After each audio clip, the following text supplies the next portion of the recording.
পৃথিবীর সব মানুষ ধ্বংসের ভেতরে আছে। আসরের কসম, ইন্নাল ইনসানা লাফি খুসর। পৃথিবীর সবার হায়াত কমতেছে, প্রধানমন্ত্রীর হায়াত কমতেছে, প্রধান উপদেষ্টার হায়াত কমতেছে, ফকিন্নি ভিক্ষুকেরও হায়াত কমতেছে, সবাই মরণের দিকে যাইতাছে। কিন্তু একদল জান্নাতের হায়াতের দিকে যাইতেছে। ইল্লাল্লাযীনা আমানু, যাদের ইমান ভালো। ইমান ভালো মানে কি? ইমান ভালো খালি কালমাওয়ালা ইমান না, ইমানের পাশাপাশি তার ইমানের চোখ আছে, সে দেখে, ইমানের চোখে দেখে। ইমানের পাশাপাশি তার ইমানের কান আছে, সে শোনে, ইমানের কথা শোনে। ইমানের পাশাপাশি তার ইমানের হাত আছে, সে হস্ত বাড়ায় তো ইমান নিয়ে হস্ত বাড়ায় দেয়। ইমানের পাশাপাশি তার ইমানের পা আছে, ইমানের পথে বীর দর্পে এগিয়ে যায়। ইমানের পাশাপাশি তার ইমানওয়ালা বুক আছে, ইমানদারের মতো মর্দে মুজাহিদের বেশে আগায়া যায়। তার ইমানের বুঝ আছে, হারামকে ছেড়ে দেয়, হালালকে গ্রহণ করে নেয়। ওয়া আমিলুস সালিহাত, এবং ও ইমান নিয়ে নেক কাজে সে জীবন কাটায়। তার নেক, তার সততা, তার সতামল, তার সৎ বুঝকে নিজের ভেতরে শুধু না, জমিনে বাস্তবায়নের জন্য প্রান্তে প্রান্তে ঘুরে বেড়ায়। ওয়াতাওয়াসাউ বিল হক, তাবলীগ করে, দাওয়াত দেয়, জাতির কাছে হক পৌঁছায় দেয়। হক বলতে গিয়ে মুসিবত আসলে সবরের কথা বলে। ওয়াতাওয়াসাউ বিস সাবর তাওয়াসি ইলাস সাবর, সবরের দিকে মানুষদেরকে দাওয়াত দেয়। এই চার গুণ যদি কারোর ভিতরে রয়, তার কোনো ধ্বংস নাই, তার জীবন বাণিজ্যে লস নাই, সে লাভবান হিসাবে আল্লাহর জান্নাতে জায়গা পাওয়া যায়। বিসমিল্লাহির রহমানির রহিম। ওয়াল আসরি ইন্নাল ইনসানা লাফি খুসর ইল্লাল্লাযীনা আমানু ওয়া আমিলুস সালিহাতি ওয়া তাওয়াসাউ বিল হক ওয়া তাওয়াসাউ বিস সাবর। وقال النبي صلى الله عليه وسلم كل أمتي يدخلون الجنة إلا من أبى قيل من يأبى يا رسول الله قال من أطاعني دخل الجنة ومن عصاني فقد أبى أو كما قال عليه الصلاة والسلام. اللهم صل على محمد وعلى آل محمد كما صليت على إبراهيم وعلى آل إبراهيم إنك حميد مجيد. اللهم بارك على محمد وعلى آل محمد كما باركت على إبراهيم وعلى آل إبراهيم إنك حميد مجيد. আলমনগর প্রতিষ্ঠা বার্ষিকী উপলক্ষে আয়োজিত 2 দিন ব্যাপী মহতী তাফসীরুল কোরআন মাহফিলের আজকের আখেরি রজনী, মোহতারাম সভাপতি, উপস্থিত হযরত, বুজুর্গ, উলামায়ে কেরাম, সম্মুখপানে সমবেত দিন প্রিয়, ইসলাম প্রিয়, দিনদার, ইমানদার, মুমিন মুসলমান ভাইরা, পর্দার আড়াল থেকে আলোচনায় শামিল মা বোনেরা, বিশ্বজগতের মালিক, বিশ্ব প্রতিপালকের বিশ্ব দরবারে কালিমাতুশ শুকর, যে মহান রব্বুল আলামিন অত্যন্ত দয়া করে, মায়া করে, ভালোবেসে রহমতি বরকতি জান্নাতের টুকরা বাগানে উম্মতের ওলামায়ে দ্বীনদের সোহবতে আল্লাহ তাআলা আমাদেরকে নেক মজলিসে বসার তৌফিক দান করেছেন। এজন্যে কালিমাতুশ শুকর পড়ি, শুকরিয়া আদায় করি, জবান খুলে ভক্তি ভরে সমস্বরে আওয়াজ করে মহাব্বতে সকলে বলুন আলহামদুলিল্লাহ। আজকের মাহফিলের মধ্যমণি আল্লামা মামুনুল হক দামাত বরকাতুহুম গুরুত্বপূর্ণ নসিহাত আপনাদেরকে করেছেন। ওনার যেহেতু আরও প্রোগ্রাম রয়েছে, তাই বাদাল ঈশা উনি ওনার বয়ান পেশ করেছেন, কিন্তু আমি কিছু কথা বলার জন্য বসেছি। আমার পরে আরও মেহমান আছে, মাহফিলটা কিছু সময় চলবে। আল্লাহ তাআলা আপনাদেরকে বসাইছেন, আমিও বসে গেছি। কিছু কথা বলবার ইরাদায় আল্লাহর কালামের 103 নম্বর সূরা সূরাতুল আসর তিলাওয়াত করেছি এবং নবীজির একটি হাদিস আপনাদের সামনে পেশ করেছি। এইগুলোকে সামনে করে কিছু কথা আপনাদের সামনে বলবার ইরাদা রাখি। আল্লাহ তাআলা কিছু উপকারী কথা আপনাদের কানে পৌঁছানোর তৌফিক দান করেন। আপনারা দোয়া করুন, বলুন আমিন। আরও জোরে আওয়াজ করে বলুন আমিন। মুহতারাম হাজিরিন, এই পৃথিবীতে সব মানুষের উপরে আল্লাহ খুশি না। সব মানুষের উপরে এই পৃথিবীতে আল্লাহ পাক খুশি না। আল্লাহ পাক সবার উপরে খুশি হন না। যারা আল্লাহর খুশি হওয়ার শর্ত পুরা করে আল্লাহ তাদের উপরে খুশি হয়, এটা সবারই বিধান। এই পৃথিবীতে কিছু মানুষের উপরে তাদের পরিবার খুশি থাকে, কারণ তারা পরিবারের হক আদায় করে, পরিবারকে সময় দেয়, পরিবারের চাহিদা পূরণ করে। একটা কাপড় চাইলে 3টা দেয়, একটা অলংকার চাইলে 1 সেট কিনা দেয়, তো তার পরিবার তার উপরে খুশি রয়। 100 টাকা চাইলে 500 টাকা বাবায় দেয়, সন্তান খুশি রয়, কারণ এ বাবা পরিবার যা চায় তা দেয়। কিছু মানুষের উপরে তার দল খুশি থাকে, কারণ সে দলের চাহিদা পূরণ করে। দল যদি কিছু চায় সেটা সে দেয়। সেটা দিতে গিয়ে অন্যায় করতে হলে অন্যায় করে হলেও দলকে খুশি করে দেয়। প্রয়োজন পড়লে হেলমেট পরে পুলিশ সেজে সাধারণ মানুষ অস্ত্র নিয়ে গুলি শুরু করে দেয়, কারণ তার উপরে তার দলের চাহিদা যেটা আছে সে সেটা পূরণ করতে থাকে। যখন দলের চাহিদা পূরণ করে, দলকে সময় দেয়, দলকে অর্থ দেয়, দলের জন্য রক্ত দেয়, দলকে বিজয়ী করার জন্য ময়দানে নেমে যায়, এবং দলের জন্য দলের অস্তিত্ব রক্ষায় যদি নিজের অস্তিত্ব বিলীন হয়েও যায় সেটাও সে মেনে নেয়। জেল জুলুম হুলিয়াকে নিজের ঘাড়ে হাসি মুখে বরণ করে নেয়। তার দল তার উপরে খুশি হয়ে যায়। দল খুশি হয়ে গেলে এক সময় তাকে দলের পক্ষ থেকে নমিনেশন দিয়ে দেয়, তাকে সংসদ সদস্য বানায় সংসদে পাঠায় দেয়, অথবা সম্মানের কোনো পদ, সম্মানের কোনো চেয়ার তাকে খুশি হয়ে দল দিয়ে দেয়, কারণ সে আল্লাহর কাম না করলেও দলের কাম করছে। এ কারণে দল তার উপরে খুশি। কিছু মানুষের উপরে সরকার খুশি থাকে, কারণ তারা সরকারের এই চাচা আওয়াজ সাউন্ড সিস্টেম আমার কানে আওয়াজ দেন, সাউন্ড সিস্টেম উল্টাপাল্টা মুসরামুসরি করেন না। কিছু মানুষ আছে তাদের উপরে সরকার খুশি থাকে, কারণ এই মানুষগুলা সরকারের 5 আটা গোলাম হয়, যে কারণে সরকার তাদের উপরে খুশি হয়ে যায়। সরকার উঠতে বললে উঠে দাঁড়ায়, সরকার বসতে বললে তারা বসে যায়, সরকার গুম করতে বললে গুম করে ফেলায়, সরকার কাউকে আয়না ঘরে পাঠাতে বললে আয়না ঘরে পাঠায় দেয়। সরকার যদি কাউকে গুলি করে মারতে বলে তো সে গুলি করে মানুষ মেরে আবু সাঈদের মতো তরতাজা প্রাণকে রাস্তায় ফেলে দেয়। সরকার যদি বলে আলেম মারো, সে তার ইমানদারি ভুলে যায়, শাপলা চত্বরে গিয়ে গুলি করে শাপলা চত্বরের কালো রাজপথ, কালো পিচ ঢালা পথকে রক্তে রঞ্জিত কার্পেটে পরিণত করে ফেলায়, কারণ সরকার তাকে বলেছে তাই সে গুলি করেছে।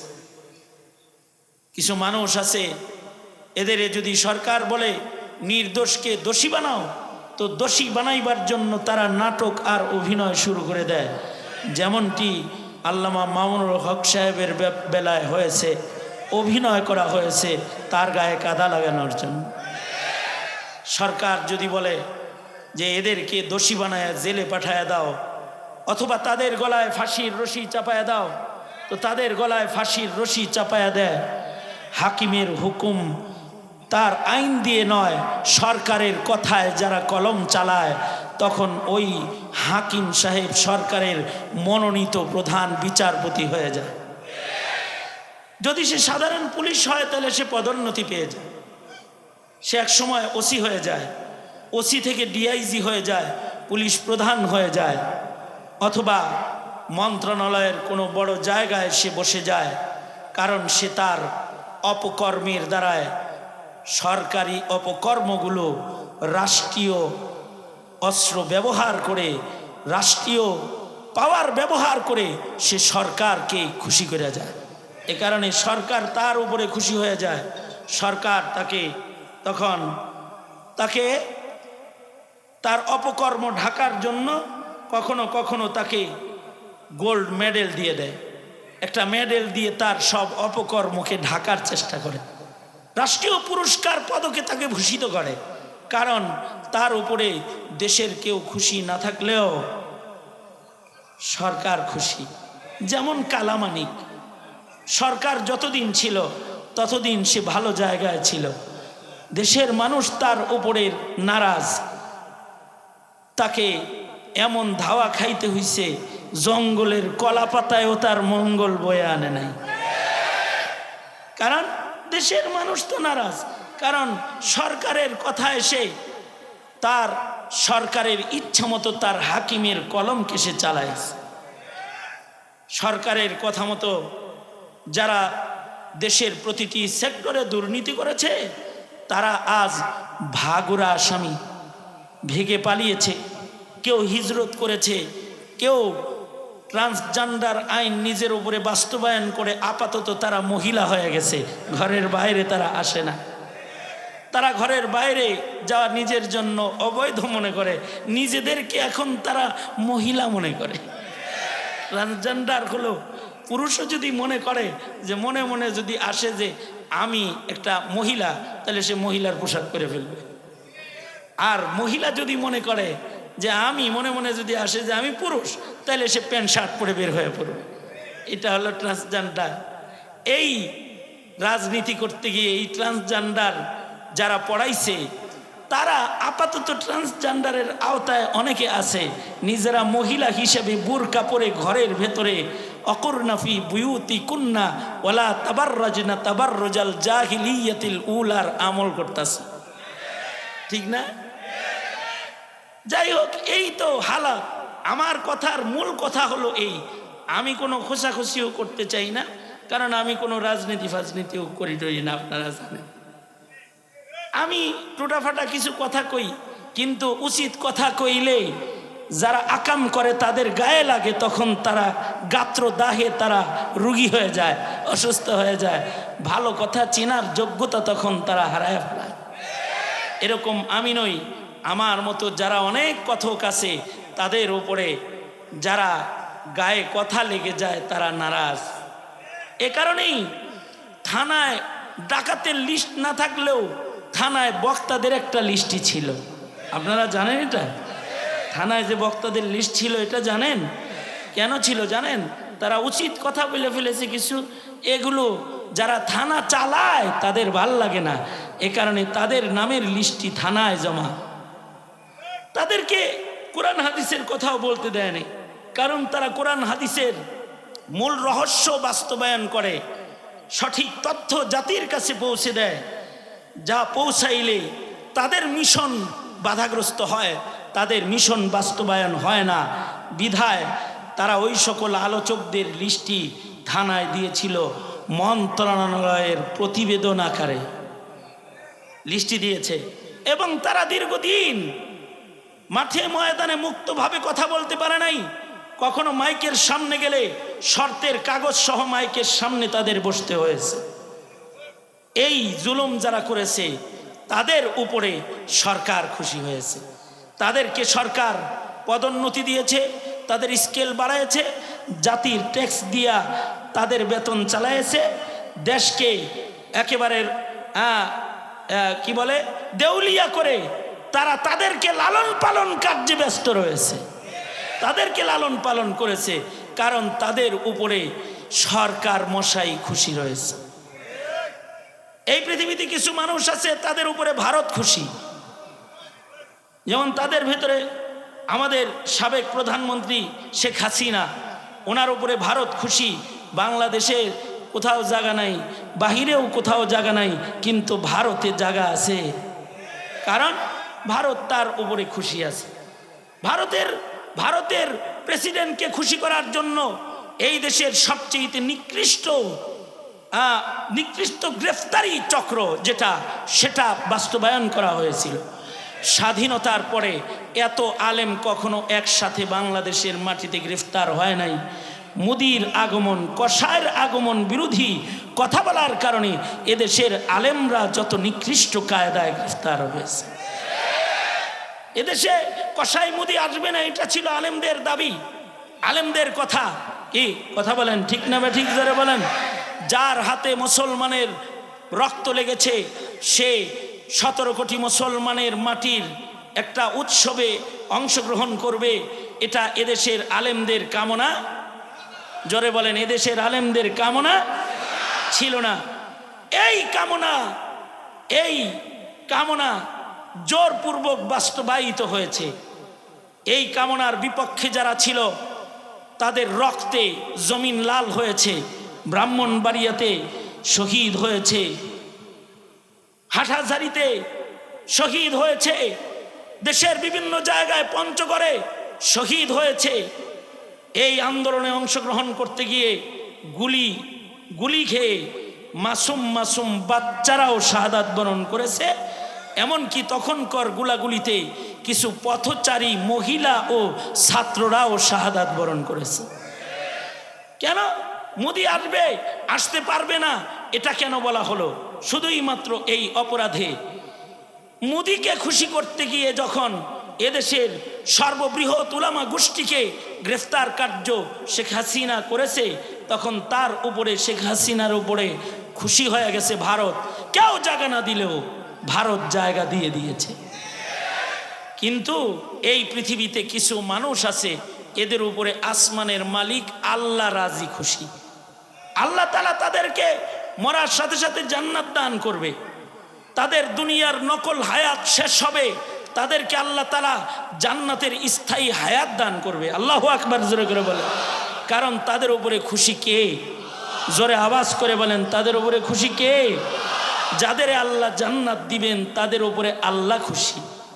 পৃথিবীর হায়াতটা তাদের শেষ হবে, দুনিয়ার হায়াত তো খুব নগণ্য হায়াত, এটা কেউ কম কেউ বেশি এরকম পায়। অল্প কিছুদিন দুনিয়ায় সুখে দুঃখে দিন কাটায়, এরপরে মৃত্যুর মাধ্যমে মানুষের বিদায়ী যাত্রা শুরু হয়।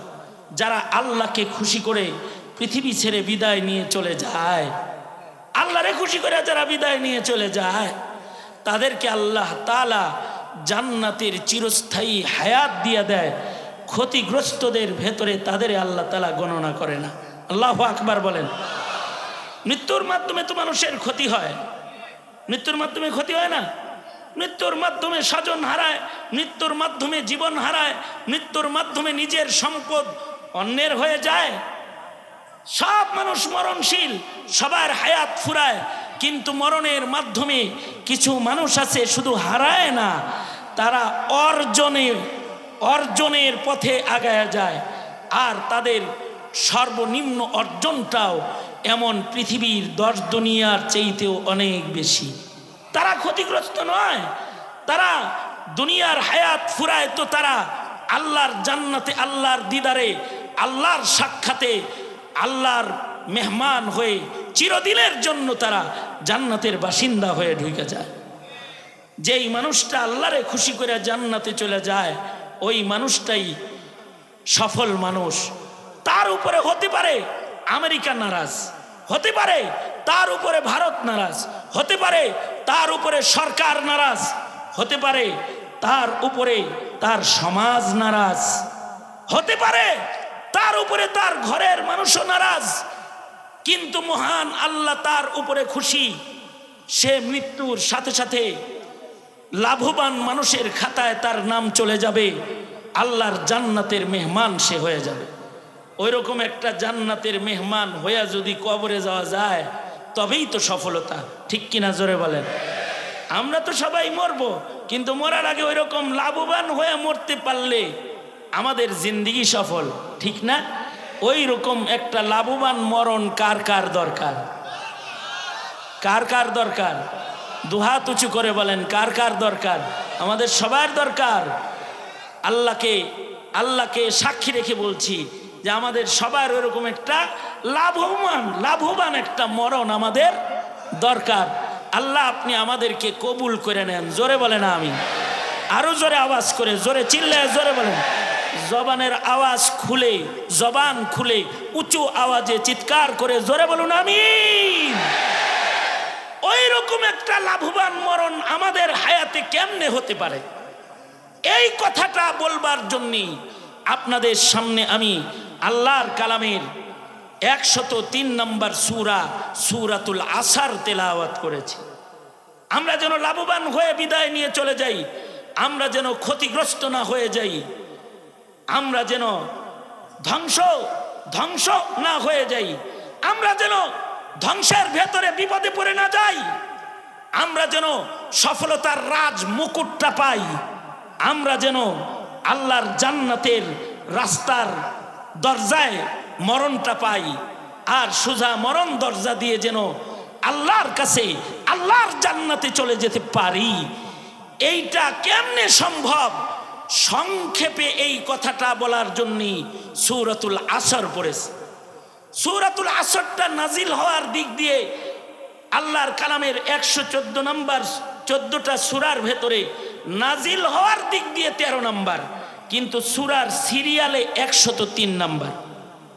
13 নম্বরে নাজিল হয়েছিল সূরা হিসেবে সূরাতুল আসর। 13 নম্বর নাজিল হওয়ার দিক দিয়ে সিরিয়াল, আর কোরআনের সিরিয়াল হলো 103 নম্বর। এর ভেতরে আয়াত আছে মাত্র 3টা। যারা মক্তবে যাতায়াত করেছে তাদেরও এই সূরা মুখস্থ হয়ে গেছে। ছোট্ট একটা সূরা, তার ভেতরে মাত্র 3টা আয়াত আছে। এই 3 আয়াতের ভেতরে আমরা কেমনে লাভবান হব, আমাদের সন্তান কেমনে লাভবান হবে, আমাদের সমাজ কিভাবে লাভবান হবে, আমাদের রাষ্ট্র কিভাবে ধ্বংসাত্মক অবস্থার থেকে রেহাই পাবে, আমরা কিভাবে ধ্বংস থেকে বাঁচতে পারবো, সব ছোট্ট করে আল্লাহ তাআলা প্যাকেট করে এই ছোট্ট সূরার ভেতরে আল্লাহ তাআলা বর্ণনা করেছে। আল্লাহু আকবার জোরে করে বলেন। সূরার নাম সূরাতুল আসর। সূরার নাম কি? জোরে আওয়াজ করে বলেন, সূরার নাম কি? সূরাতুল আসর। সূরার শুরুতে আল্লাহ তাআলা আসরের কসম করেছেন, ওয়াল আসর। আল্লাহ বলেন আসরের কসম। সূরার শুরুতে কসমটা আছে ওয়াল আসর। কখনো কখনো আল্লাহ তাআলা আল্লাহর কোরআনে কসম করে করে কথা বলেছেন। আল্লাহ তাআলা কসম করে কথা বললেন কেন? আমরাও আমাদের কথায় কখনো কখনো কসম করি। আমরা কসম করি, আমাদের কসমের উদ্দেশ্য হলো আমরা আমাদের কথাকে মানুষকে বিশ্বাস করানোর জন্য কসম খাই। আই তুই এই কাজটা করেছস, না করি নাই, না তুই করছস, না করি নাই, না তুই ছাড়া এমন আকাম আর কেউ করতে পারে না, না খোদার কসম করি নাই। খোদার কসম করে করি নাই বলার সাথে সাথে কথাটা মজবুত শক্ত হয়ে গেছে। এবার যিনি বারবার অপবাদ দিতেছিল সে বলে, ঠিক আছে কসম করে যেহেতু বলছস তাহলে কথাটা মনে হয় সত্য। তার মানে আমাদের প্রচলনে, আমাদের মুখে, আমাদের ভাষায় কসম করলে কথাটা শক্ত হয়, কসম করলে আমাদের কথা বিশ্বাসের উপযুক্ত হয়, কসম করলে আমাদের কথা মানুষে খায়, বিশ্বাস কইরা লয়। এ কারণে মানুষ তার কথা চালানোর জন্য, বিশ্বাস করার জন্য কসম খায়। মহান আল্লাহ কোরআনে জায়গায় জায়গায় কসম খেয়েছেন, কসম করেছেন, কিন্তু আল্লাহর কোরআনে একটা কসমও আল্লাহ তাআলা আল্লাহর কথা মার্কেটে চালানোর জন্য কসম করেন নাই। আল্লাহ তাআলা কসম করে করে, কসমের দ্বারাও মানুষকে আল্লাহ তাআলা বিশেষ বিষয় সতর্ক হওয়ার জন্য আল্লাহ তাআলা মানুষকে দৃষ্টি আকর্ষণ করেছেন। বিশেষ বিশেষ বিষয়ে দৃষ্টি আকর্ষণ, দৃষ্টি আকর্ষণের জন্যে, বিশেষ বস্তুর দাম বুঝাইবার জন্যে ওই বিশেষ বস্তুর নামে আল্লাহ তাআলা কোরআনে জায়গায় জায়গায় কসম করেছেন। কারণ হলো, একটু চা দিতে গেলেন, কারণ হলো আল্লাহর কথা এটা কসম দিয়া বিশ্বাস করান লাগে না। কালামুল মুলুকি মুলুকুল কালাম, বাদশার কথা তো কথার রাজ্যের বাদশাহ, বাদশার কথা কোনোদিন কসম করে বিশ্বাস করান লাগে না। ওমান আসদাকু মিনাল্লাহি কিলা, আল্লাহর চাইতে বেশি সত্য কথা বলনেওয়ালা কি কেউ আছে নাকি, যে তার কথাকে সত্য বানাইতে আবার কসম জোড়া দেওয়া লাগবে না। আল্লাহর কথা আমাগরে গিলাইতে, আমাগরে বিশ্বাস করাইতে, আমাগরে খাওয়াইতে, আমাদের কাছে আস্থা আনতে আল্লাহ কসম করেন নাই, বরঞ্চ আল্লাহ তাআলা আমাদেরকে জান্নাতের পথ দেখাইতে মাঝে মাঝে আল্লাহ তাআলা কসম করে কথা বলেছেন। ওই রকমই একটা কসম হলো ওয়াল আসর। কোন দামি জিনিসের কসম আল্লাহ কোরআনে করেছেন, যত দামি জিনিসের কসম কোরআনে আল্লাহ করেছেন তার ভেতরে একটা দামি জিনিস হলো আসর। তাই আসরের কসম করে আমাদের সকলকে আসরের দিকে দৃষ্টি আকর্ষণ করেছেন। হতে পারে আল্লাহ তাআলা আসরের নামাজের কসম করেছেন, হইতে পারে যে আল্লাহ তাআলা আসরের নামাজের কসম করেছেন। 5 ওয়াক্ত নামাজ অনেক মূল্যবান। আল্লামা মামুনুল হক সাহেব ওনার আলোচনায় বলেছেন, নামাজ বাধ্যতামূলক ভাবে কায়েম করার এক বিধানের নাম। যখন কেউ ক্ষমতায় যাবে তখন তার ক্ষমতা বল দিয়ে সে নামাজ কায়েম করবে। আল্লাহ তাআলা আমাদেরকে, এই পিছনে কথা কয় কি দেন, যার বেশি কাজ তাকে চলে যেতে কোন, কত মানুষ গেছে কেন, আমরা একটু ঠান্ডা মাথায় কিছু আলোচনা করতে বসছি। আমি আপনাদেরকে আবার সময় দিচ্ছি, 2 মিনিট সময় দিলাম, যারা যাবেন চলে যান গা, কিন্তু যারা বসবে, এখন যারা কথা বলতেছে তাদের কথাও শোনা দরকার আছে তো, শুধু আমারটা ছাড়। কারণ হলো আমি হলাম মেহমান আসার আগ পর্যন্ত সময়ের স্থানীয় সময় কাটানোর লোক, কারণ আমি তো আর বিদেশ থেকে আসিনি ওয়াজ করতে। আমি এই আলমনগরে ঘুমাই, আমার কথা গুরুত্ব দিয়ে শোনার দরকার নেই। তবে আমার পরেও আরো গুরুত্বপূর্ণ কথা বলনেওয়ালা মানুষ আছে, একের পর এক তারা তো কথা বলবে। কারণ কেবল বাজে 10টা, সারা রাত ফেসবুক চালায় রাত কাটাইতে পারো, নাটক আর সিনেমা দেখে, ডান্স দেখে, নাটক সিনেমার ভেতরে আসরে রাত কাটাইতে পারো। মুসলমানের সন্তান হিসাবে তোমার জীবনের কিছু রাত কোরআনের মঞ্চে কাটানোর জরুরত তুমি মনে করো না? যদি মনে করো তাহলে তো তোমার কিছু সময় রাত কোরআনের মঞ্চে বসে থাকার জরুরত আছে। সুতরাং যারা বসবেন আলহামদুলিল্লাহ, হয়তো তারা উপকৃত হয়ে যাবেন, কারণ সকলের কথাই কোরআন থেকে বড় কিমতি কিমতি কথা। হার গুলেরা রঙ্গ বুয়ে দিগারাস, প্রত্যেক ফুলের আলাদা আলাদা রং, আলাদা আলাদা গ্রান। গতকালকে পাকিস্তানের হজরত আসছে, উর্দুতে কথা কইছে, শুনছেন না? ওই ফুলেরও কিছু গ্রান আছে, এক এক ফুলের এক এক ধরনের গ্রান আছে। সুতরাং আলোচনা, যেহেতু আমি ঢুইকা পড়ছি আলোচনার ভেতরে, আর আমার কথাগুলো শুনলে আশা করি আমার প্রজন্মের সন্তানদের উপকার হবে, তাই আমি মনোযোগ আকর্ষণ করছি। মুতাওয়াজ্জিহান ইলা জেহাতিল এই হুজুর, বুঝে আসছে? মুতাওয়াজ্জিহান ইলা জেহাতিল আপাতত এই হুজুর। কারা কারা এইদিকে মুতাওয়াজ্জি হইছেন? দোনো হাত উপরে তোলেন তো, মাশাআল্লাহ, ভালো করে তোলেন, ভালো করে। যারা দাঁড়ায় রয়েছেন চতুর্দিকে তারাও তোলেন, হাত তোলেন না, আল্লাহরে দেখান, ফিরিস্তারা চতুর্দিকে আছে। হ্যাঁ, সোজা করেন, সোজা করেন, সোজা করেন, নাড়াচাড়া দেন, ছোট করে নাড়ান, ছোট করে নাড়ান। কি সুন্দর দেখা যায়, জীবন্ত ফুল বাগানের মতন।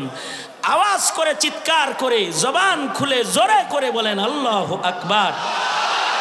এটি ইসলামের বরত্ব, এটি ইসলামের সৌন্দর্য। এভাবে কোরআন শোনা ইসলামের সৌন্দর্য। কোনো একতারা দুতারা ঢোল তবলা কিচ্ছু নাই। এরপরও মৌমাছির চাকের মতো, ঝাঁকের মতো বসে, জায়গা নাই, দাঁড়ায় কথা শোনে। এটি ইসলামের সৌন্দর্য, এটি ইসলামের আকর্ষণ, এটি ইসলামের মর্যাদা, এটি কোরআনের সম্মান। ঠিক কিনা? জোরে আওয়াজ করে বলেন। এটা আল্লাহর কালামের, আল্লাহর কোরআনের সম্মান। তো মুহতারাম হাজিরিন, ওইদিকে না যাই, আবার খুব বেশি সময় নাই, পরে ট্রেন যে কোনো সময় ঢুকে যেতে পারে, আইসা যেতে পারে। তাই আমি আইসা পড়ছে, স্টেজে আছে, হ্যাঁ স্টেজে আছে, তাহলে তো আমার ছুটি হয়ে গেছে আলহামদুলিল্লাহ। তাহলে আইসা থাকলে দোস্ত সামনে এসে পড়েন, সামনে এসে পড়েন। না না, ছুটি দিব না, আলোচনা করবো। আসেন, আপনি এখানে আসেন, আপনি এখানে আসেন। এরপরেও তো আরো গাড়ি আছে, এই গাড়ি তো শেষ গাড়ি না, ঠিক না? আরো গাড়ি আছে না? আরো ওলামা হজরতরা আছে। আল্লাহ কবুল করেন, আমিন বলেন। আরো জোরে বলেন আমিন। দোস্তরে দেখতে থাকেন আর আমার কথা শুনতে থাকেন, ঠিক আছে? কারণ উনি আমার চেয়ে সুন্দর, ওনারা দেখলে একটু ভালো হইব। যাই হোক, দুনো হাত আবার উপরে তোলেন। আমি আলোচনামুখী হচ্ছি, তাই আপনাদেরকে আলোচনার দিকে দৃষ্টি আকর্ষণ করছি। দুনো হাত আবার তোলেন, উঁচু করে ধরেন, নাড়াচাড়া দেন, জবান খুলে আওয়াজ করে, চিৎকার করে আল্লাহর বরত্ব বড় করে বলে, শয়তান তাড়িয়ে, ঈমান বাড়িয়ে জোরে করে বলেন আল্লাহু আকবার। আরো জোরে বলেন আল্লাহু আকবার। হাত নামান। এই যেমন হাত উঠা নামা আর তাকবীর বলার সময় আমার সাথে ছিলেন, যে কয়েকটা কথা আমার দোস্তকে বসায় আমি বলতেছি, এই কথাগুলো আমার দিকেই থাকেন, তাইলে আমি বলতে স্বাচ্ছন্দ্য পাবো। আর খেয়াল করে শুনলে হয়তোবা কথাগুলো আপনাকে উপকার দিয়ে দিবে। সুতরাং এর আগের আলোচনায় একটা কথা গেছে, নামাজকে ক্ষমতায় আসলে তার প্রশাসন, তার ক্ষমতা দিয়ে নামাজকে জমিনে কায়েম করতে হবে। নামাজ এমনই বিধান, ঠিক কিনা? জোরে আওয়াজ করে বল। নামাজটা এরকমই একটা বিধান। নামাজের চাইতে দামি কোনো বিধান ইসলামে কালিমার পরে আর নাই। যেমন হজের বদল আছে, জাকাতের বদল আছে, কি বলে, রোজার বদল আছে, নামাজের কোনো বদল টদল নেই। বদলি নামাজ পড়ানোর কোনো ভাও নাই। অসুস্থ রোগী আছে, তার অর্থ থাকলে আর একজনের রোজায় সহযোগিতা করে কিছু সওয়াব নেওয়ার একটা চান্স আছে। অনেক সময় এরকম সমস্যা হয়ে যায়, রোগী এতই অসুস্থ যে নিজে রোজা রাখতে পারতেছে না, তখন আলেমরা বলে, নিজে যেহেতু রোজা রাখতে পারেন না, একটা মানুষে আপনার পক্ষ থেকে ভালো রোজা রাখার আয়োজন করে দিয়া হইলেও একটু রোজায় আপনি সওয়াবের ভাগ ধরেন। কিন্তু নামাজের ভাগ, নামাজের বিধানটা, এটা এড়ায় যাওয়ার মতো কোনো সুযোগ মওত ছাড়া অন্য কোনো অবস্থা দিয়ে আর নাই। নারীদের জেহাদে যাইতে হয় না, বাচ্চাদের জেহাদে যাইতে হয় না, অসুস্থদের জেহাদে যাইতে হয় না, কিন্তু নামাজ পড়তে হয়, তাদেরকে নামাজ আদায় করতে হয়। নামাজ এমন একটা বিধান যেটা দাঁড়িয়ে পড়তে না পারলে, অসুস্থ হলে বসে পড়তে হয়।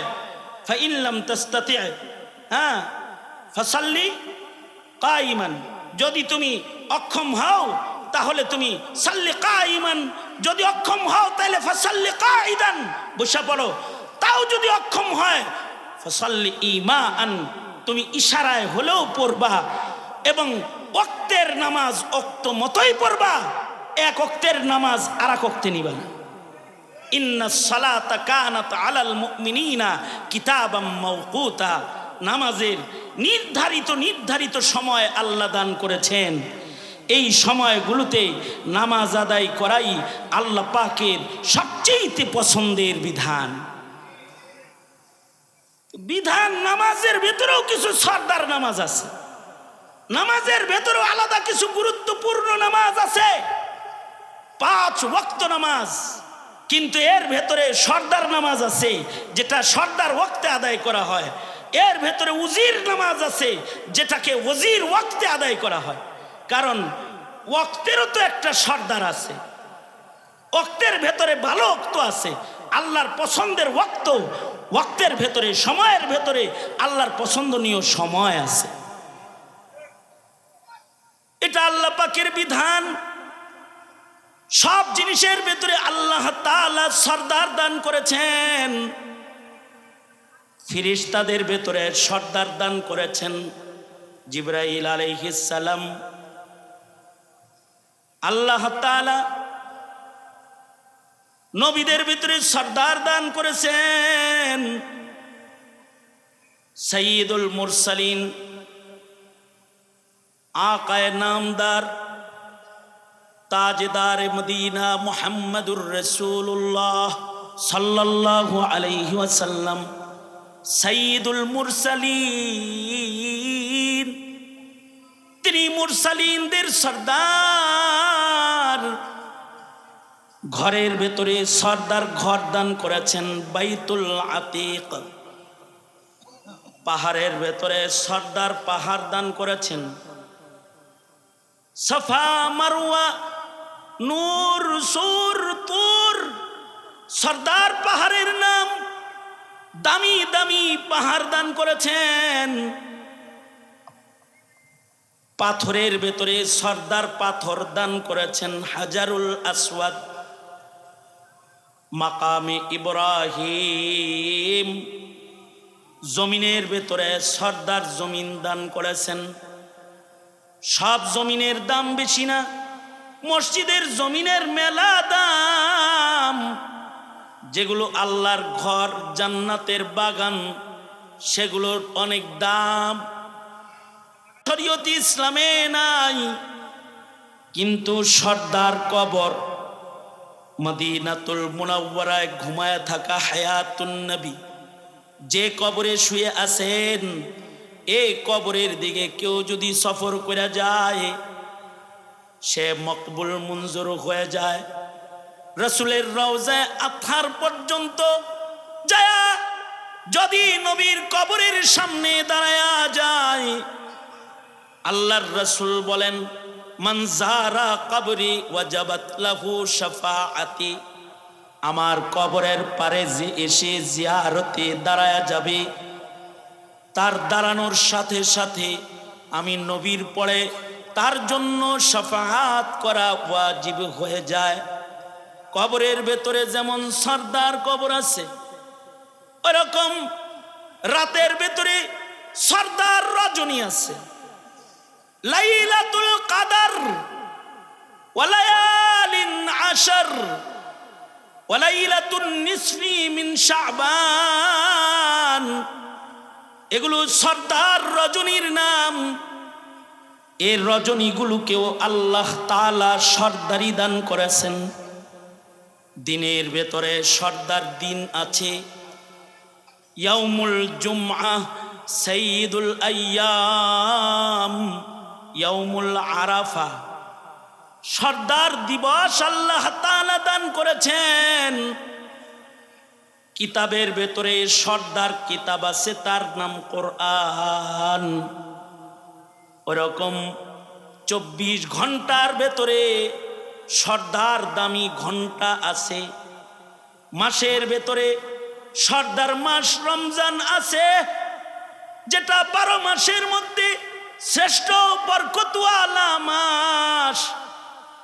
যে মাসের মধ্যে নফল করলে ফরজের সওয়াব পাওয়া যায়, ফরজ করলে 70 গুণ বেড়ে যায়, যে মাসে মরে গেলে জান্নাতে চলে যায়, যে মাসে দোজখের আযাব বন্ধ হয়ে যায়, যে মাসে শয়তান তালাবদ্ধ হয়ে যায়, আল্লাহর রহমতি বারিশ, আল্লাহর রহমত বৃষ্টির মতো গোটা জমিনবাসীর উপরে ঝরতে থাকে। আল্লাহ তাআলা বান্দাকে রহমতে মালামাল করতে থাকেন। এমন সাইয়্যিদ সর্দার মাস হলো রমাদান। এই যে রমজান মাস অথবা সপ্তাহ, এর ভেতরে যে প্রতিদিন ও রাত্রের 24টা ঘন্টা সময় আছে, এ সময়ের ভেতরে সর্দার সময় আছে, এ সময়ের ভেতরেও দামি সময় আছে। সময়ের ভেতরে সর্দার সময় হলো ওয়াক্তুল ফাজর, সালাতুল ফাজর। নামাজের ভেতরে সর্দার নামাজ, এ কারণে ওয়াক্তুল ফাজরে এটা আদায় করা হয়। এর ভেতরে কুরবানিও বেশি হয়। ঘুম থেকে জাগ্রত হয়ে ল্যাপের নিচ থেকে বের হয়ে ঠান্ডা পানিতে ওযু করে জায়নামাজ মুসল্লা বিছায় আল্লাহর সামনে দাঁড়ায় যেতে হয়। লম্বা কোরআনের তিলাওয়াতে আল্লাহকে খুশি করতে হয়। ইমাম মুসল্লায় দাঁড়ায় লম্বা লম্বা কেরাত শুরু করে দেয়। দুর্বল বদনে ঘুম থেকে উঠে আল্লাহর কালাম শুনে লম্বা নামাজ পড়ে তৃপ্ত পরিতৃপ্তি হয়ে আল্লাহ তাআলাকে খুশি করতে হয়। কুরবানি নামাজের জন্য বেশি। নামাজটা সর্দার সময়ের নামাজ, এ কারণে 5 বেলার নামাজের ভেতরে সবচেয়ে দামি নামাজ হলো ফজরের নামাজ। সবচেয়ে দামি ফজর। আর ফজরের নামাজের ওয়াক্তের সময়, এই ওয়াক্তটাও মাকামে নবুওয়াত। এই ওয়াক্তের সময় আল্লাহ তাআলা পৃথিবীতে যত পয়গম্বরকে নবুওয়াত দান করেছেন, সালাতুল ফজরের সময় আল্লাহ তাআলা নবুওয়াত দান করেছেন নবীদেরকে। আমাদের নবী আলাইহিস সালাতু ওয়াস সালামকেও ফজরের ওয়াক্তের সময় নবুওয়াত দান করেছেন। নামাজটা যেহেতু সরদার নামাজ, তাই এই নামাজের নামেও কোরআনে সূরা বিদ্যমান আছে, সূরাতুল ফজর। এর শুরুতেও ফজরের কসম আছে, ওয়াল ফজর। আমির সরদার যেহেতু আছে, ওজির ওয়াক্তও তো আছে। 24 ঘন্টার ভেতরে ওজির ওয়াক্ত ফজরের পরেই 24 ঘন্টার ভেতরে সবচেয়ে দামি সময় হলো আসরের সময়। ওয়াক্ত হিসাবে আসরের ওয়াক্তটা, আসরের ঘন্টাটা 24 ঘন্টার ভেতরে ফজরের ওয়াক্তের পরেই এই ওয়াক্তের মর্যাদা আর দাম। এ কারণেই ফজরে নবুওয়াতি আল্লাহ তাআলা দান করেছেন বটে, কিন্তু আসরের মাধ্যমে আল্লাহ তাআলা বান্দাদেরকে ভেলায়াত দান করেন। আসরের সময় ভেলায়াত বন্টন হয়। এই কারণেই ওলি বুজুর্গদের কাছে আসরের সুন্নতের অনেক দাম। এ কারণেই কুতবুদ্দিন বখতিয়ার কাকি রহমাতুল্লাহ আলাইহি উনি চাইতেছিলেন যে উনার জানাজাটা একটা ওলি বুজুর্গ পড়াক, এটা উনি চাইতেছিলেন। ওলি বুজুর্গ জানাজা পড়াবে, সেই ওলি বুজুর্গটা যে ওলি বুজুর্গ, এইটা নির্বাচন পদ্ধতিটা কি হবে যে উনি ওলি? কুতবুদ্দিন বখতিয়ার কাকি রহমাতুল্লাহ আলাইহি উনি মৃত্যুর আগে ওসিয়ত করলেন, আমার জানাজা যিনি পড়াবে তার ভেতরে যে সকল গুণ থাকতে হবে, যেই গুণগুলো থাকলে আমার জানাজা পড়াতে পারবে, ইমাম হতে পারবে, তার ভেতরে একটা গুণ হলো আসরের 4 রাকাত সুন্নত বালেগ হওয়ার পর থেকে আমার জানাজা পর্যন্ত যার কাজা নাই, জীবনে চোখে পরনারী দেখে গুনার চিন্তা করে নাই, বালেগ হওয়ার পর থেকে আমার জানাজা পর্যন্ত তাকবীরে উলা ছাড়ে নাই। এমনকি বালেগ হওয়ার পর থেকে আমার জানাজা পর্যন্ত আসরের নামাজ তো তাকবীরে উলা তো ছাড়ে নাই। আসরের সুন্নত জীবনে এসে কাজা করে নাই। এমন মানুষ যদি জানাজার মাঠে পাও, তারে দিয়া জানাজা পড়ায়া দিবা। আর যদি না পাও তাহলে বিনা জানাজায় কবর দিয়া দিবা। যখন শর্তগুলো উচ্চারণ করা হলো, দিল্লির সুলতান শামসুদ্দিন আলতামাস রহমাতুল্লাহি আলাইহি তিনি জানাজা পড়ানোর জন্য সামনে আগায়া গেলেন। একজন শাসক, কিন্তু তার জীবনে আসরের নমাজ তো কাজা নাই। তার জীবনে আসরের সুন্নতটাও কখনো কাজা হয় নাই। আসরের হিফাজত যাদের ভেতরে আসে তাদেরকে দেওয়া হয় ভেলায়াত। কারণ আসরের ওয়াক্তটা দুর্বল ওয়াক্ত, আসরের সময়টা একটা দুর্বল সময়। হেলায় খেলায় নামাজটা কাজার লিস্টে জাগ্রত অবস্থায়ও চলে যায়। ঘুমন্ত অবস্থায় একটা নামাজ বেশি কাজা হয়, সে নামাজের নাম সালাতুল ফাজর। আর জাগ্রত অবস্থায় যেই নামাজটা বেশি কাজা হয়, সে নামাজের নাম হলো সালাতুল আসর। নাম সে হেমায়তপুর, ওখানে নামাজ পড়লেই ওক্ত মতো পড়া হয়ে যেত। মনে মনে চিন্তা করছে, যাই বাসায় যাই হাত মুখ ধুইয়া পড়ি গা। রাস্তায় এসে দেখে এনে জাম লাগছে আলমনগর, আর ঢুকতে পারতেছে না। এখানে বসে বসেই এত সময় চলে গেছে যে তার আসরের সময় চলে গেছে, মাগরিবের আজান হয়ে গেছে। চিন্তা করছে বাড়ি যেয়ে নামাজটা পড়ি। ঘরের দরজা খুলে ঘরের ভেতরে প্রবেশ করেছে, আর ছেলেটা দাঁড়ায় রইছে, আদর করে বাপের দরজা খুলে দিতে আইছে। হেয়ার চেহারা আছে উপরের দিকে, নিচের দিকে তো না। এমন ভাবে ধাক্কা দিছে, ধাক্কা দিয়া বাচ্চার মাথা ফাটাইছে। এবার নামাজ পড়া বাদ দিয়া বউয়ের বকা খাইতে গিয়া এবার বাচ্চা লয়ে দৌড়ায় ফাটা মাথা সিলাই করতে নিচে আইছে। আসরের নামাজটাই শেষ।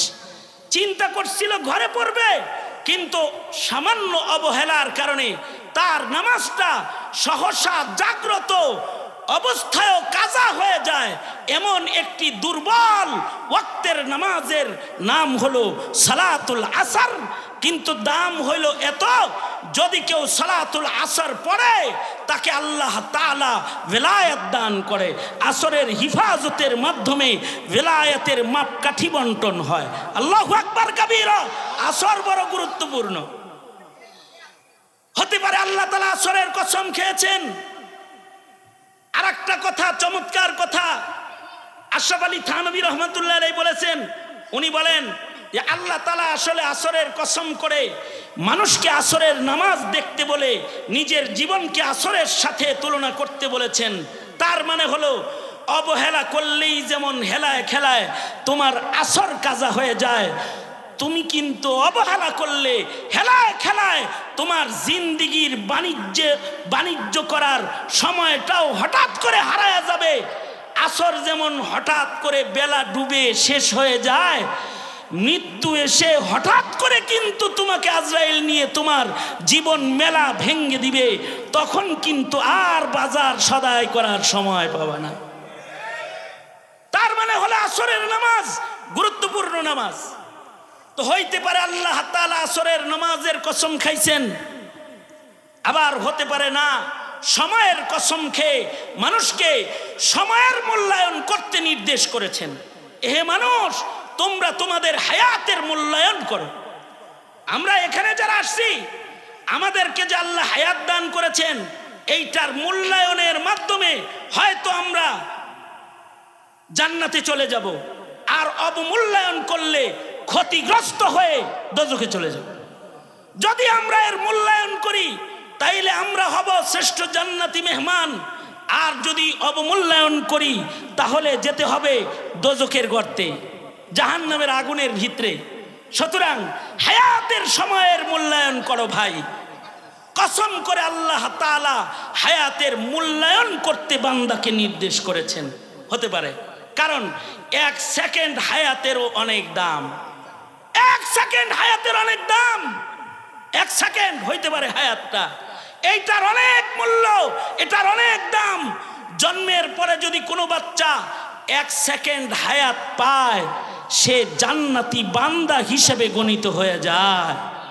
মানে জন্মের পরে খালি কান্নার আওয়াজটা পাইছে আর মরে গেছে এক সেকেন্ড, কিন্তু এই এক সেকেন্ডের কারণে সে কাফনের কাপড় পাবে। বাচ্চা যদি মেয়ে হয় 5 কাফন পেয়ে যাবে, ছেলে হলে 2-3 কাফন পেয়ে যাবে। দ্বিতীয় নাম্বার, তাকে জানাজা দেয়া হবে, তাকে পুত পবিত্র করে গোসল দিয়ে তাকে মুসলিম জান্নাতীর আকৃতি, তাকে সুসজ্জিত করে তাকে জান্নাতের বাজার কবরস্থানে নবীর দলে নামায়া দেওয়া হবে। বিসমিল্লাহি ওয়া আলা মিল্লাতি রাসূলিল্লাহ। বিনিময়ে মাত্র একটা কান্নার আওয়াজ, এক সেকেন্ডের একটা হায়াত। যদি এক সেকেন্ড হায়াতের মূল্য এত হয়, তাহলে আমার 50 বছরের মূল্য কত, আপনার 60 বছরের মূল্য কত, আর একজনের 80 বছর হায়াতের মূল্য কত, আর 30 বছর 25 বছরের যুবক যুবতীদের হায়াতের মূল্য তাইলে কত? এই হায়াতের তো দাম আছে। এইটাকে অবহেলা করলে ক্ষতিগ্রস্ত। কারণ সেকেন্ডে সেকেন্ডে সবার হায়াত বরফের চাকার মতো ছোট হইতেছে, এটা কমে যাইতেছে। জীবন ক্যাপিটাল, আখিরাত বাণিজ্যের মূলধন, সেকেন্ডে সেকেন্ডে ছোট হইতেছে, আমাদের হায়াত কমতেছে। যদি অবহেলা করি তাহলে হঠাৎ করে আজরাইল সামনে আসবে আর বাণিজ্য করার রাস্তা ভেঙে যাবে। হায়াতের মূল্যায়ন করো। আল্লাহ তাআলা কসম করে সকলকে হায়াতের মূল্যায়ন করতে বলেছেন। সবাই চায় হায়াত, সবাই বাঁচতে চায়, আপনারাও বাঁচতে চান। আজকে যদি কোনো কোম্পানি ঘোষণা দেয় হায়াত বড়ি বানাইছি, খাইলেই হায়াত বাড়বো, সব ভাত না খায় মিয়া বড়ি খাইবেন কিনা? হায়াতের এত মূল্য, হায়াত এত আকর্ষণীয়। এ বুড়া থুরথুরা 98 বছর বয়স, হেরেও যদি জিজ্ঞান যে কি আরো কি থাকতে মনে চায়, সেও বলবে সেঞ্চুরিটা পুরা হইলে ভালো হইতো। অথচ চোখে দেখে না, কানে শোনে না, তার হাত কাজ করে না, তার পা কাম করে না, এরপরেও এই বুড়া থুরথুরা এইটাও বাঁচতে চায়। হায়াত এত আকর্ষণীয় এক বস্তু। কিন্তু আল্লাহর রাসূল সাল্লাল্লাহু আলাইহি ওয়াসাল্লাম সব সময় আরজালে উমর থেকে পানাহ চেয়েছেন। আল্লাহর রাসূল বলেছেন, এত লম্বা হায়াত আল্লাহ আমার দরকার নাই, যেই হায়াত আইলে চোখ কান নাক কান সব অচল হইয়া বিছনায় পড়ে থাকবো, এরকম হায়াত থেকে তোমার কাছে পানাহ চাই।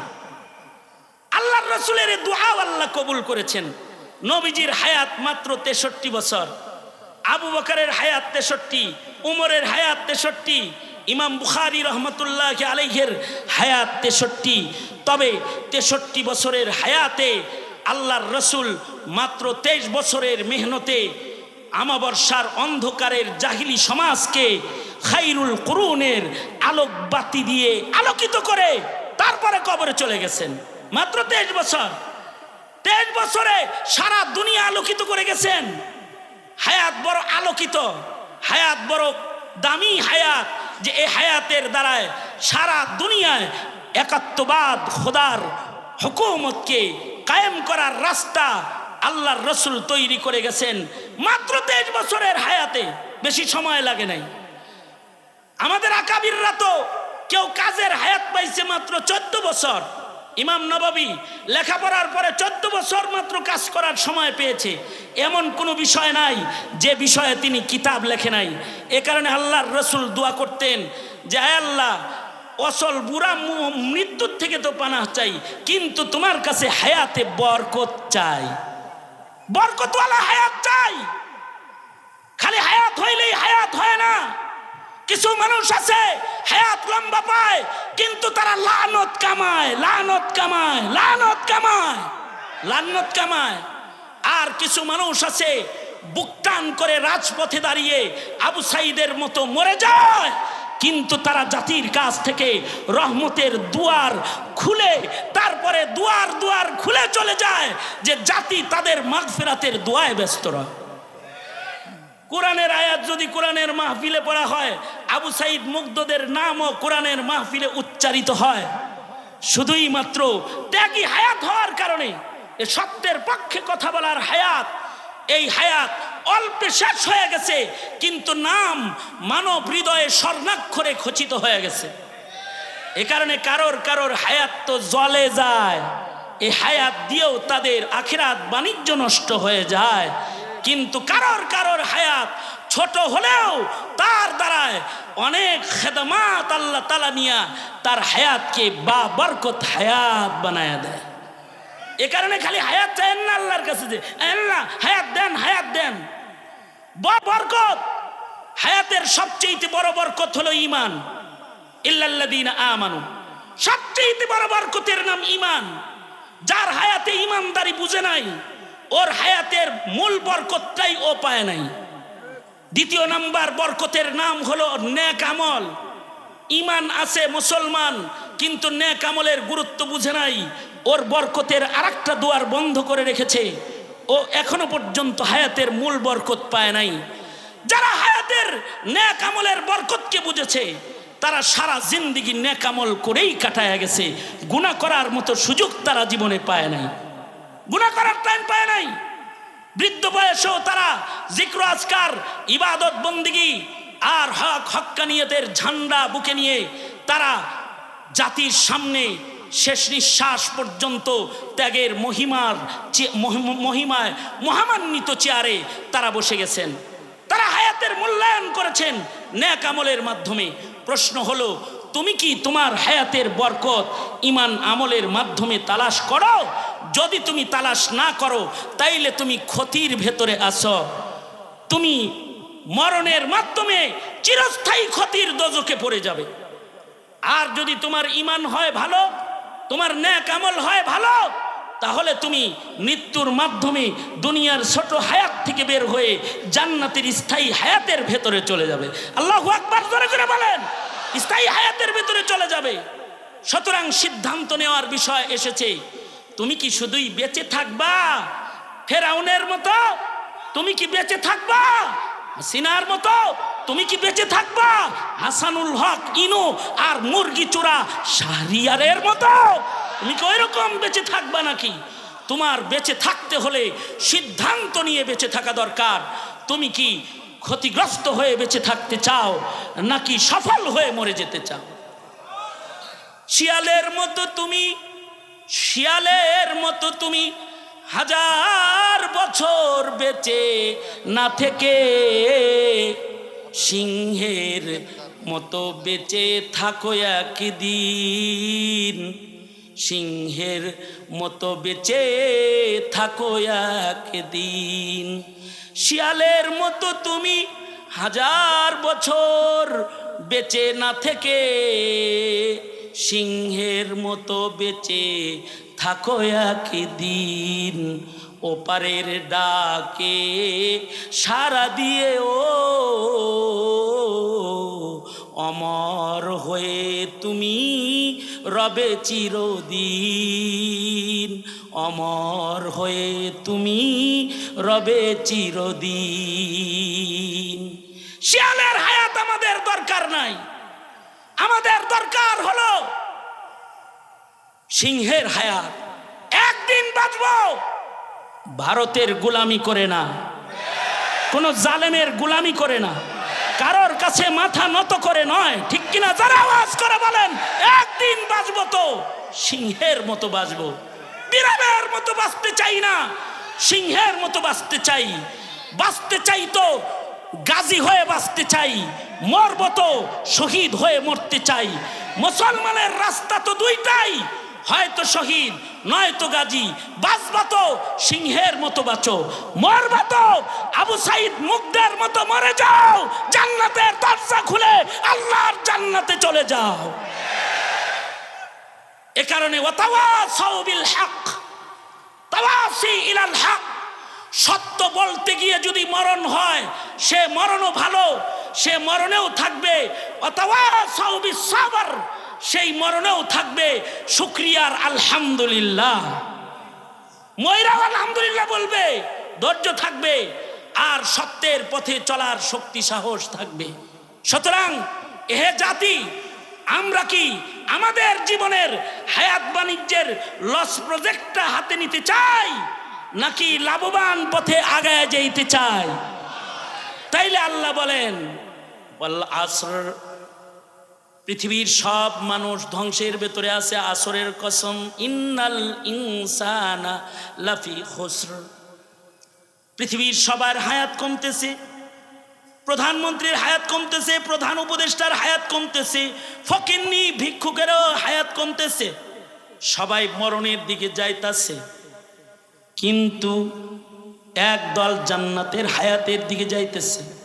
ইল্লাল্লাযীনা আমানু, যাদের ইমান ভালো। ইমান ভালো মানে কি?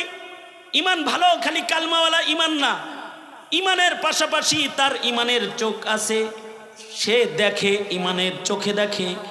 ইমানের পাশাপাশি তার ইমানের কান আছে, সে শোনে, ইমানের কথা শোনে। ইমানের পাশাপাশি তার ইমানের হাত আছে, সে হস্ত বাড়ায় তো ইমান নিয়ে হস্ত বাড়ায় দেয়। ইমানের পাশাপাশি তার ইমানের পা আছে, ইমানের পথে বীর দর্পে এগিয়ে যায়। ইমানের পাশাপাশি তার ইমানওয়ালা বুক আছে, ইমানদারের মতো মর্দে মুজাহিদের বেশে আগায় যায়। তার ইমানের বুঝ আছে, হারামকে ছেড়ে দেয়, হালালকে গ্রহণ করে নেয়।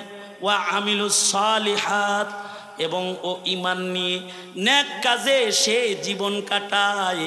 তার নেক, তার সততা, তার সতামল, তার সৎ বুঝকে নিজের ভেতরে শুধু না, জমিনে বাস্তবায়নের জন্য প্রান্তে প্রান্তে ঘুরে বেড়ায়।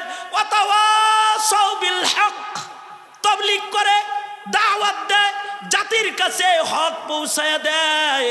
হক বলতে গিয়ে মুসিবত আসলে সবরের কথা বলে।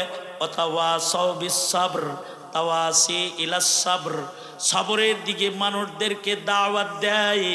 এই চার গুণ যদি কারোর ভিতরে রয়, তার কোনো ধ্বংস নাই, তার জীবন বাণিজ্যে লস নাই, সে লাভবান হিসাবে আল্লাহর জান্নাতে জায়গা পাওয়া যায়। প্রতিটা মুমিন মুসলমানের সিফাত থাকলে সে লাভবান, আর না থাকলে সে ক্ষতিগ্রস্ত। সুতরাং এ পথে আগাবো তো ইনশাআল্লাহ? রাজি ইনশাআল্লাহ? সন্তানদেরকে ঈমান শিখাবো, সন্তানদেরকে ঈমান শিখাবো ইনশাআল্লাহ। আরো আস্তে করে বলেন ইনশাআল্লাহ। সন্তানদেরকে নেক আমল শিখাবো ইনশাআল্লাহ বলেন। সন্তানদেরকে হক পথ দেখাবো ইনশাআল্লাহ। হক কাগরে দিয়ে দেখাইবেন, কাগরে দিয়ে দেখাইবেন। আলেম ওলামা যে হক পথ দেখায় দেয় সেটা দেখাবো ইনশাআল্লাহ। চিল্লায় বলেন। সুতরাং আলেম ওলামা যেখানে, আলেম ওলামা নাই যেখানে, আলেম ওলামা যেখানে, আলেম ওলামা নাই যেখানে, আমরা আছি সেখানে। এটাই কথা, এটাই শপথ। আল্লাহ তাআলা আমাদেরকে সূরাতুল আসরের আলোকে হায়াতের মূল্যবান সময়কে কাজে লাগানোর তৌফিক দান করুন। এলাকার মানুষ এখানেই থাকি, কোনো সময় যদি ওয়াজ শুনতে মনে চায় বাইরে বললেই হইব খালি, তাহলে মসজিদে বসায় দিব, আবার কিছু কথা হবে। প্যান্ডেলও লাগবে না, মাইকও লাগবে না, মাইক রেডি, প্যান্ডেল রেডি, এসিও রেডি, বয়া পড়বেন, আমিও রেডি। সুতরাং আজকে আমি আর আমার ভাইয়ের সময়ে দখল না দেই। আমি এ পর্যায়ে মাহফিলটাকে বেশি টেনে লম্বা করার দিকে আগাচ্ছি না। আমি এই মুহূর্তে এই আলমনগর, এই আলমনগরটা আসলে তো আলিমনগর। এখানে আলেমরা বসবাস করে, এখানে আলেম গড়ার কারখানা আছে, নারীদেরকে আলেম গড়ার জন্য মাদ্রাসা আছে। মাদ্রাসা আপনারা জানেন, এই এলাকার মেয়েরা পড়ে এখন খুব শৃঙ্খলার সাথে। এখানে কলেজ এখানে পরিচালিত হচ্ছে। এখানে তিনটা মাদ্রাসা এই ক্যাম্পাসের ভেতরেই আছে। ওইদিকে উচ্চতর শিক্ষার জন্য ইফতা বিভাগ একটা আছে, এখানে মাদ্রাসাতুল আবরার। আবার আমার ওখানে ইফতা বিভাগ আছে, কিতাবখানা আছে, এখানে খানকাহি নিজাম আছে। কারোর যদি শিখতে মনে চায় যাইবেন, আর কারোর যদি খটকা লাগে জিগাইবেন যায়া, জিগাইবেন কোনো কিছু খটকা লাগলে, খটকা লাগলে খটকা সহ এদিক সেদিক চলেন না। খটকা লাগলে জিজ্ঞাসা করবেন, সমাধান নেয়ার মতো পরিবেশ আলমনগরে প্রস্তুত রয়েছে। সুতরাং এই সব কিছু, এই সব একজনার অবদান, তিনি হলেন হাজী আলম চান রহমতুল্লাহ আলাইহি। পাশেই ঘুমিয়ে আছেন। আল্লাহ চাচাজিকে জান্নাতের উঁচু মাকাম দান করুক, আমিন বলেন। অল্প হায়াতেই সুস্থ অবস্থায় সব নেকির কাম করে চলে গেছেন গা, জনসেবামূলক কাজ করছেন। আমাকে জোর করে এখানে এনে এই যে নিজের সন্তানদেরকে বলছেন, এটা আমার ছেলের মতো, আমি ছেলে বানাইছি, ওরে এখানে থাকবে, দেখভাল করবি। খালাম্মা এখনো এই কিছুদিন আগেও আমাকে ডেকে নিয়ে কয়, বাবা তুমি এটা করো, তুমি আমার ছেলে। আর এই জায়গায় আল্লামা আব্দুল বাসিত খান সাহেব এখানে বাড়ি করতেছে, জায়গা কিনেছে। এইভাবে করে উলামায়ে কেরাম এই এলাকায় বসবাস করে থাকে। এটা আলমনগর না, শুধু আলিমনগর, আলেমদের নগর এটা। আর এখানে সর্বাধিক আলেম যাতায়াত করে। যত মৌলবীর গাড়ি এই গেট দিয়ে ঢুকে, অতগুলো মৌলবীর গাড়ি জেলায়ও যাতায়াত করে না, এত মৌলবীর গাড়ি এখানে গেট দিয়ে যাতায়াত করে। আলহামদুলিল্লাহ, এইটাও হাদা মিন ফজলি রব্বি, এটা আল্লাহ পাকের বিশেষ ফজল করুণা আমাদের জন্য। সুতরাং আমাদের সার্বিক কাজে আপনারা সহযোগিতা করবেন ইনশাআল্লাহ। কিছু ঝামেলা যেগুলো আছে, আল্লামা মামুনুল হক সাহেব ভাইকে নিয়ে আমাকে নিয়ে বসেছেন। এই জায়গার শৃঙ্খলা প্রস্তুত করতে যা করণীয় সেটা মামুনুল হক সাহেব নিজ জিম্মায় উনি নিয়েছেন, উনি করবেন বলেছেন। সুতরাং আমরা এই আলমনগরকে আসুন শৃঙ্খলার নগরী করি ইনশাআল্লাহ বলেন। অন্যায়কে সমর্থন করব না কখনো। কেউ যদি অন্যায় করে, কারোর ছেলে যদি অন্যায় করে, নিজে শাসন করতে না পারেন, এখানে আমাদেরকে জানান, আমরা তাকে তরবিয়ত দেওয়ার চেষ্টা করব। আপনি কাউকে অপরাধ করতে দেখেছেন, অপরাধ লালন করবেন না। এখানে শেখ হাসিনার সরকার না, এখানে কোরআন সুন্নাহ বুঝার মানুষ আছে। তারপরে জাহাঙ্গীর ভাইয়ের ছেলে দুটো মাদ্রাসায় পড়ে, ওই জাকির ভাইয়ের মেয়ে মাদ্রাসায় পড়ে। এইভাবে করে একটা দিনই ফেজা এখানে কায়েম হয়েছে। এটার মূল্যায়ন আমরা করব ইনশাআল্লাহ, সর্বাত্মক সহযোগিতা করব ইনশাআল্লাহ। তো এখন আর কথা না বাড়ায়, দোস্ত, ওনার সাথে আমার অনেক বিষয়ে হিংসা আছে। তার ভেতরে একটা বিষয় হলো, উনি আওলাদে রাসূল মাদানী পরিবারের সাথে ওনার খুব বেশি তাল্লুক, যে একেবারে ঘরের মানুষ উনি। আমার হিংসা লাগে, ওনার জায়গায় আমিও যদি হইতে পারতাম তাহলে ভালো ছিল। ওই ঢুকতে পারি না ওইদিকে, এই জন্য হিংসা লাগে। আর আলেম বড়, চেহারাটাও বড়, আমার চেয়ে লম্বাও বেশি, দাঁড়াইলে আমি খাটো উনি লম্বা। তো সুতরাং দোস্তকে বলবো, শেষ কথা, শেষ নসিহত, শেষ মুনাজাত খুব অল্প সময়ের ভেতরে দিয়ে দিবেন। 2 দিন ব্যাপী সম্মেলন যথেষ্ট হয়েছে। মামুনুল হক সাহেবের আলোচনা শুনতে আজকে এখানে এক জনসমুদ্রে পরিণত হয়েছে। রোড ঘাট সব বন্ধ হয়ে গেছে। মাহফিলের 6 ভাগের 5 ভাগ চলে যাওয়ার পরে 1 ভাগ যেটা আছে ওইটার চিত্র এইরকম। বুঝেন নাই কথাটা? তাইলে মাহফিলটা কত বড় মাহফিল হয়েছে, যে এই 6 ভাগের 5 ভাগ চলে গেছে গা। 1 ভাগ যেটা রয়েছে এটাও বসার জায়গা নাই, দাঁড়ায় রয়েছে চতুর্দিকে স্টেডিয়াম সিস্টেম। সুতরাং এই মাহফিলটার কদরদানি করি। আখেরি নসিহত, আখেরি কথা ভাইজান করে আখেরি দোয়া করে দিবেন। পীর সাহেব কাপাসিয়া রাস্তায় আসতেছিলেন, ওনার গাড়িতে সমস্যা হওয়ার কারণে উনি পৌঁছতে পারছেন না। উনি আপনাদের কাছে ওজরে মাকুল সালাম জানিয়েছেন, দোয়া চেয়েছেন। আগামী সপ্তাহে উনি আসবেন, জাহাঙ্গীরের বাসায় মেহমান হবেন, এটা জানিয়েছেন। আর যেহেতু আর কোনো মেহমান নাই, তা ইনি আউয়াল ইনি আখের, আমি তো ঘরে, ইনি আউয়াল ইনি আখের, ইনি শেষ কথা বলবেন। এবং মুফতি হাবিবুল্লাহ মাহমুদ কাসিমি দামাত বারকাতুহুম আজকের 2 দিন ব্যাপী সম্মেলনের শেষ মুনাজাত পরিচালনা করবেন। আল্লাহ তাআলা হযরতকে নেক হায়াত বাড়ায় দেখ, আমিন বলেন। আমি কিন্তু জেলখানায় একসাথে ঢুকছি 2 জন আমরা। উনি ইমাম, আমি মুক্তাদি, উনি হাফেজ সাহেব, আমি গায়রে হাফেজ। রোজার মাসে ঢুকছি, তারাবি উনি পড়াইছে, আমি পড়ছি। জেল জীবনের বহু স্মরণীয় স্মৃতি ভাইজানের সাথে আছে। আল্লাহ তাআলা কবুল মঞ্জুর করেন, আমিন। আল্লাহ তাআলা এই মাহফিলকে কবুল করেন। জাহাঙ্গীর ভাইয়ের জন্য সবাই দোয়া করেন। মনির ভাই, জাকির ভাই, এই যে ভাই বেরাদার আছে সবার জন্য আমি দোয়া চাইতেছি। 4 জন আপা আছে, ওনাদের জন্য দোয়া চাইতেছি। আল্লাহ ওনাদের ঘরে সহি পর্দার পরিবেশ কায়েম করে দেয়। চিল্লায় জোরে বলেন আমিন। ঘরে আল্লাহ তাআলা সার্বক্ষণিক ইবাদতের পরিবেশ চালু করে দেয়। আলহামদুলিল্লাহ 80% ডেভেলপ হয়ে গেছে আলহামদুলিল্লাহ। বাকি 20% ছেলেপেলেরাও যা আছে এগুলো সব হয়ে যাবো গা ইনশাআল্লাহ। আল্লাহ তাআলা এই বংশের ভেতরে আল্লাহ তাআলা নেককারের সিলসিলা জারি করুক আমিন। এই আলমনগরের প্রত্যেকটা ভাড়াটিয়া অথবা বাড়িওয়ালা অথবা ফ্ল্যাট মালিক, ব্যস্ততার কারণে আপনাদের সাথে দেখা করতে পারি না, তাছাড়া আমারও মন চায় ভাইজানের সাথে লয়ে আপনাদের সবার কাছে যাই। তাই আপনাদের বাসায় যেহেতু যে আপনাদের খবর নিতে পারি না, ক্ষমা সুন্দর দৃষ্টিতে দেখবেন। কখনো ফুরসত হলে একটু 14 নম্বর রোডে আসবেন। 14 নম্বর রোড কোরআন শরীফের 114 সূরা না, মানে মাদ্রাসাটাও 14 সূরা বরাবর 14 নম্বরে আছে। ফাঁক হইলে যাইবেন, মৌকা হইলে একটু মোলাকাত করবেন, কথা বলবেন, আমাকে ভুল হলে শাসনও করবেন, আর আমার কাছ থেকে ভালো কিছু নেওয়ার হলে নিবেন। এখানে প্রতি মাসে খানকা হয়, খানকাহি নিজামে শামিল হবেন, এ আশাবাদ ব্যক্ত করে আমি আমার কথা এখানেই শেষ করছি। যে কিছু হওয়া, হ্যাঁ, প্রতি মাসে দ্বিতীয় বৃহস্পতিবার ইসলাহি ইজতেমা হয়, ইংরেজি মাসের দ্বিতীয় বৃহস্পতিবার। ওখানে পীর সাহেব বুজুর্গরা মাশায়েখিনরা সব আসে, দোস্তরা সব ওলামায়ে কেরাম আসে, হাজার হাজার আলেম আসে, শত শত গাড়ি আসে। এই মাথার থেকে ওই মাথা পর্যন্ত গাড়ি রাখতে হয়। কিন্তু মক্কার মানুষ অনেক সময় হজ পায় না। আপনারা যেন এরকম না হন, যাইবেন। দাওয়াত দিলাম, এ পর্যন্তই শেষ করছি।